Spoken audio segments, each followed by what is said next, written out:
हम देखते हैं केमिकल इक्वेशन क्या होती हैं।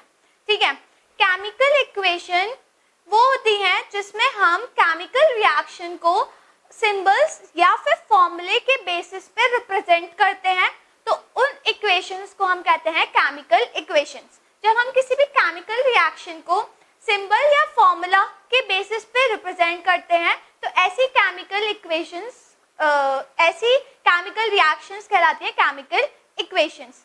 चलिए एक एग्जांपल से समझते हैं।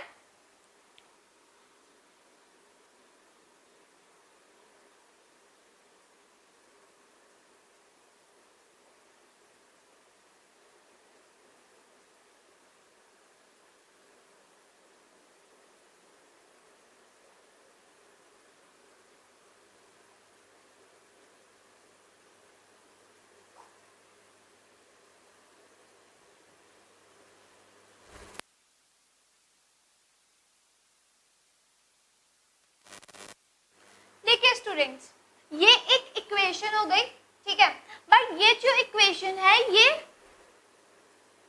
वर्ड इक्वेशन है। ये जो इक्वेशन है ये वर्ड इक्वेशन है क्योंकि इसमें कोई सिंबल या फिर कोई भी फॉर्मूला नहीं है। ठीक है, बट अगर हम इस इक्वेशन को सिंबल्स की फॉर्म में लिखते हैं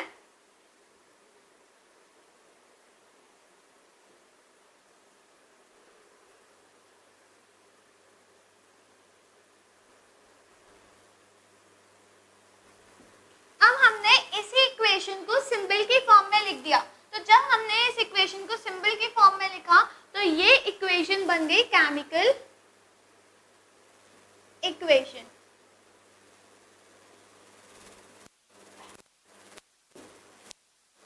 ठीक है स्टूडेंट्स, तो जब हम किसी भी केमिकल रिएक्शन को सिंबल्स या फिर फॉर्मूला के फॉर्म में लिखते हैं तो उस इक्वेशन को हम कहते हैं केमिकल इक्वेशंस। ठीक है, अब इस इक्वेशन में जो लेफ्ट हैंड साइड है ये है हमारी रिएक्टेंट साइड,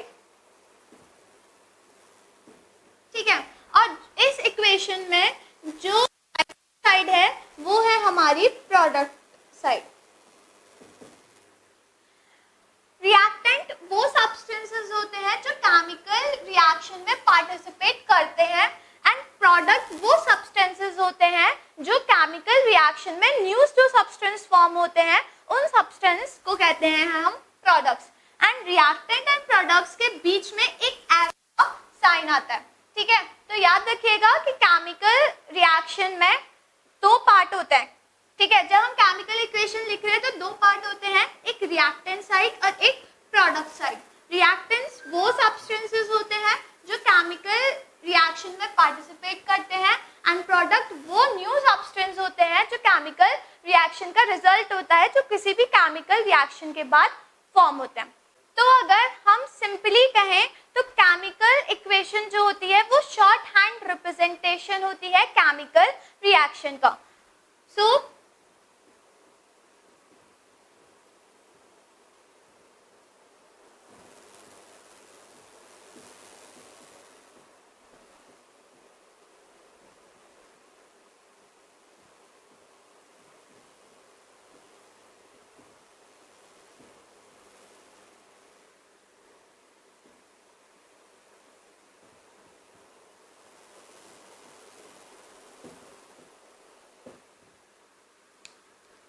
याद रखिएगा chemical equation is the short hand representation of chemical reaction.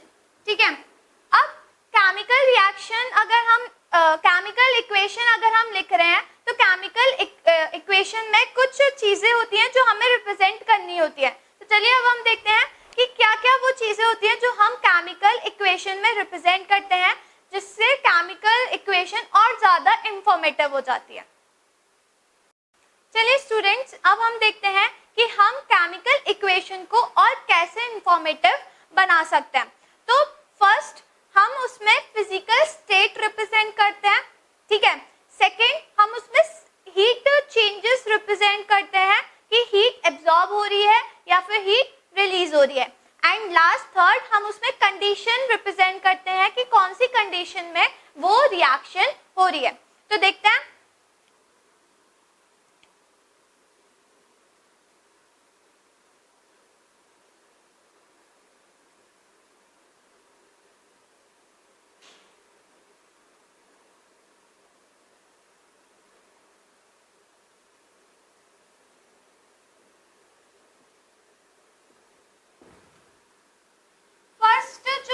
Information है वो है बाय इंडिकेटिंग फिजिकल स्टेट।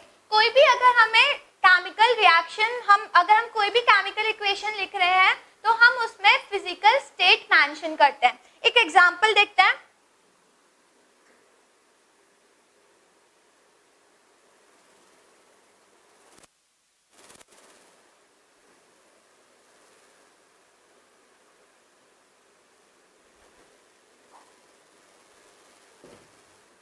देखिए स्टूडेंट्स, ये एक केमिकल इक्वेशन है।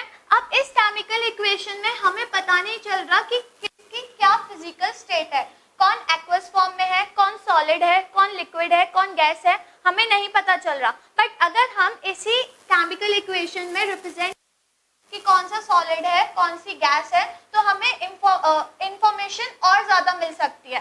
तो जो जिंक है वो सॉलिड होता है, तो जिंक के आगे हम ब्रैकेट में लिख देंगे स्मॉल s। जो सल्फ्यूरिक एसिड है ये एक्वस फॉर्म में होता है, तो इसके आगे ब्रैकेट में लिख देंगे AQ। AQ रिप्रेजेंट करता है एक्वस को। देन जो जिंक सल्फेट फॉर्म हो रहा है ये भी एक्वस फॉर्म में फॉर्म होता है, तो इसके आगे भी हम लिख देंगे AQ। एंड जो हाइड्रोजन है वो गैस है, तो इसके आगे हम ब्रैकेट में लिख देंगे स्मॉल g, जो रिप्रेजेंट कर रहा है गैस को। तो जो भी हम लेटर्स लिखते हैं वो स्मॉल लेटर में होता है और ब्रैकेट के अंदर होता है। अब इस इक्वेशन में हमें इंफॉर्मेशन मिल रही है कि कौन सा सब्सटेंस कौन से अपनी फिजिकल स्टेट में प्रेजेंट है। तो ये तो हो गई फर्स्ट इंफॉर्मेशन जो हम केमिकल इक्वेशन में रिप्रेजेंट करते हैं। अब जो सेकेंड इंफॉर्मेशन है वो है हीट चेंज। चलिए देखते हैं हीट चेंज। गाइस देखिए, ये हमें इक्वेशन दी हुई है। ये जो इक्वेशन है ये है इक्वेशन रेस्पिरेशन की। ये जो इक्वेशन दी हुई है ये इक्वेशन है रेस्पिरेशन की, जो हमारी बॉडी के अंदर प्रोसेस होता है।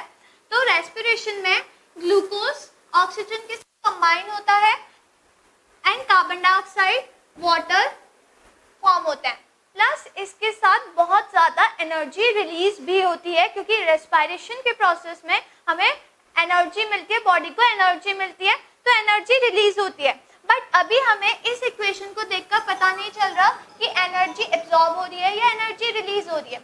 अब हमें पता है रेस्पिरेशन में एनर्जी रिलीज हो रही है, तो हम साइड पे लिख देते हैं प्लस के साथ एनर्जी। ठीक है, तो अब हमें इस इक्वेशन को देखकर पता चल रहा है कि एनर्जी रिलीज हो रही है। वो प्रोसेसेस, वो रिएक्शन जिनमें एनर्जी रिलीज होती है वो रिएक्शन होती है एक्सोथर्मिक रिएक्शन।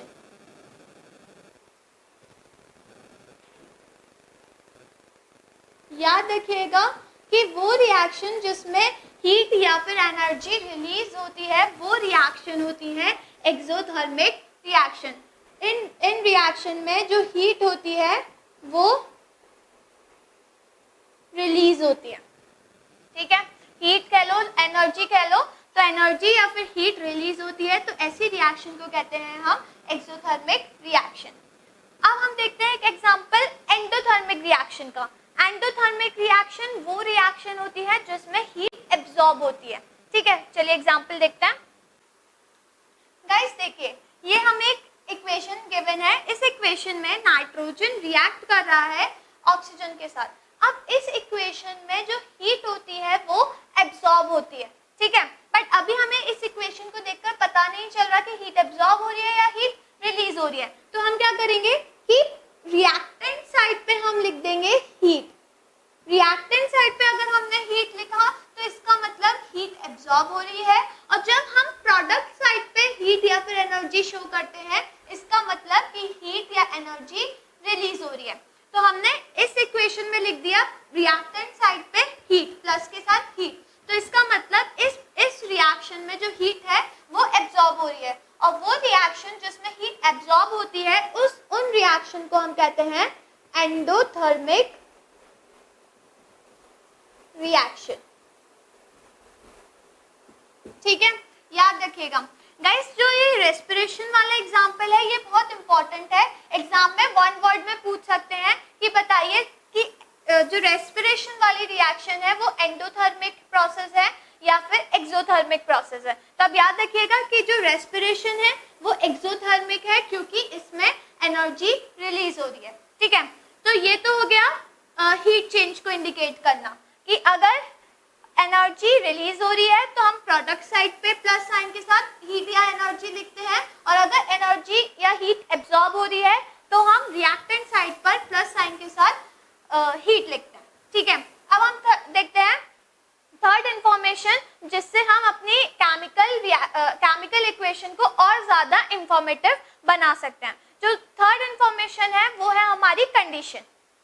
गाइस, जो हमारी थर्ड इंफॉर्मेशन होगी वो होगी कंडीशंस। ठीक है, अब ये इक्वेशन है, ये जो इक्वेशन है ये इक्वेशन है फोटोसिंथेसिस की, ये है फोटोसिंथेसिस की। यहाँ पे जो CO2 है ये है कार्बन डाइऑक्साइड गैस। अब देखिए इसमें ब्रैकेट में G लगा हुआ है तो इससे हमें पता चल रहा है कि ये एक गैस है, ये है वाटर। यहाँ पे L लिखा हुआ है स्मॉल l, इसका मतलब ये लिक्विड है, तो ये हमें इंफॉर्मेशन मिल रही है। यहाँ पर ये है ग्लूकोज जो कि एक्वस फॉर्म में है, और ये है ऑक्सीजन जो कि गैस है। ठीक है, अब हमें रिप्रेजेंट करना है कंडीशन। अब हमें नहीं पता कि इस इक्वेशन में क्या क्या कंडीशन यूज हो रही है क्योंकि यहाँ पे कोई भी कंडीशन मेंशन नहीं है। जो फोटोसिंथेसिस का प्रोसेस है उसमें सनलाइट की रिक्वायरमेंट होती है प्लस क्लोरोफिल की प्रेजेंस में होता है, बट हमें यहाँ पे इक्वेशन में ना ही सनलाइट दिख रही है ना ही क्लोरोफिल दिख रहा है। तो जो कंडीशंस होती हैं वो हम एरो के ऊपर और नीचे रिप्रेजेंट करते हैं। तो हम एरो के ऊपर लिख देंगे सनलाइट और एरो के नीचे लिख देंगे क्लोरोफिल। तो ये हो गई कंडीशन। अब हमें इक्वेशन को देखकर पता चल रहा है कि ये जो इक्वेशन है वो सनलाइट की प्रेजेंस में और क्लोरोफिल की हेल्प से हो रही है। तो ये हो गई कंडीशंस। तो गाइस याद रखिएगा कंडीशन को हम हमेशा एरो के ऊपर या फिर नीचे रिप्रेजेंट करते हैं। कंडीशन आपकी टेम्परेचर भी हो सकती है कि कोई भी रिएक्शन कितने टेम्परेचर पर हो रही है, 50 डिग्री सेल्सियस, 100 डिग्री सेल्सियस, उसको भी ऊपर नीचे रिप्रेजेंट करते हैं। प्लस कंडीशन हमारी प्रेशर हो सकता है कि कितने प्रेशर पे रिएक्शन हो रही है, 200 atm या 300 atm, तो वो भी या फिर नीचे रिप्रेजेंट करते हैं। तो याद रखिएगा कंडीशंस को हम रिप्रेजेंट करते हैं, इससे जो केमिकल इक्वेशन है वो और ज्यादा इंफॉर्मेटिव हो जाती है। अब इस रिएक्शन में जो सनलाइट है वो एब्जॉर्ब हो रही है, सनलाइट एब्जॉर्ब हो रही है, सनलाइट मतलब एनर्जी, सनलाइट एनर्जी होगी, एनर्जी इस प्रोसेस में एब्जॉर्ब हो रही है। तो क्या आप सोच सकते हैं कि ये जो रिएक्शन है वो एक्सोथर्मिक रिएक्शन है या फिर एंडोथर्मिक रिएक्शन है? जब एनर्जी एब्जॉर्ब हो रही है, एनर्जी एब्जॉर्ब कौन से प्रोसेस में होती है? एंडोथर्मिक में। तो ये जो रिएक्शन हो गई, ये रिएक्शन हो गई एंडोथर्मिक रिएक्शन। ठीक है, तो जो फोटोसिंथेसिस की रिएक्शन होती है ये होती है एंडोथर्मिक रिएक्शन। ये याद रखिएगा, ये जो क्वेश्चन है ये बहुत इंपॉर्टेंट क्वेश्चन है, 1 मार्क्स में एग्जाम में पूछा जाता है। एक तो फोटोसिंथेसिस का और एक रेस्पिरेशन का जो हमने अभी इससे पहले देखा। ठीक है, जो रेस्पिरेशन है ये है एक्सोथर्मिक रिएक्शन, ये चीज याद रखिएगा। फोटोसिंथेसिस है एंडोथर्मिक रिएक्शन क्योंकि फोटोसिंथेसिस में एनर्जी एब्जॉर्ब होती है, और जो रेस्पिरेशन है ये है एक्सोथर्मिक रिएक्शन क्योंकि रेस्पिरेशन के प्रोसेस में एनर्जी रिलीज होती है। तो गाइस ये सारी इंफॉर्मेशन हो गई जिससे हम अपनी केमिकल इक्वेशन को और ज्यादा इंफॉर्मेटिव बना सकते हैं।